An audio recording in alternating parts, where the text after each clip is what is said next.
In this video, we are going to talk about the bubble sort algorithm, how bubble sort algorithm actually works, and will implement the code of bubble sort in C programming language.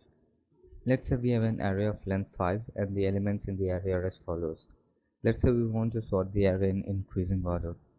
In bubble sort, we'll first compare element at the 0th index with the element next to it.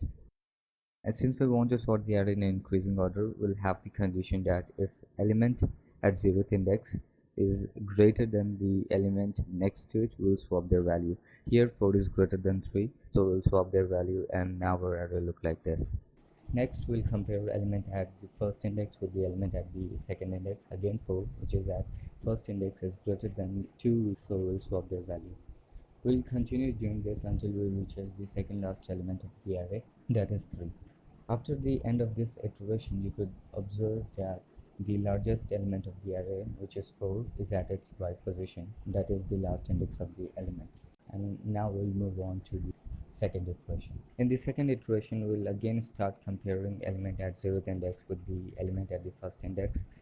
Since 3 is greater than 2, we'll swap their value, and now we'll compare element at the first index with the element at the second index. Again, the condition is still true, so we'll swap their value, and we'll move on to compare element at index second with the element at index third.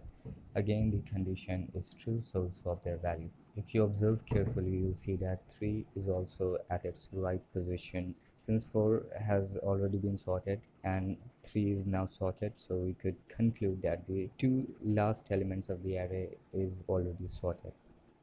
So we'll move on to the third iteration now. In the third iteration, our loop will start from 0th index and will continue till the last third index of the array, because the last two index element of the array are already sorted. By the end of this iteration, the last three element of the array will be sorted. In the fourth iteration, the loop will start from 0th index and will continue till the last fourth index of the array, since the last three index element of the array are already sorted. And by the end of this iteration, our complete array will be sorted. If you observe, it took us 4 iterations to sort our array of length 5. Inside each iteration, there is an inner iteration going on. In first iteration, the inner loop starts from 0th index and goes till the last index minus 1. If we represent the outer loop with I, it will run from 0 to 4th index, and if we try to generalize it, we'll say it will run from 0th index to n minus 1 index, where n is the size of the array. We will represent the inner loop with j. During the first iteration of the outer loop, the inner loop will run from 0 to last index minus 1, that is 3. During the second iteration of outer loop, the inner loop will run from 0 index to last index minus 2, that is 2. And during third iteration, the inner loop will run from 0 to last index minus 3, that is 1. And during fourth iteration, the inner loop will run from 0th index to last index minus 4, that is 0. That is, during the fourth iteration, the inner loop will only run once for the 0th index.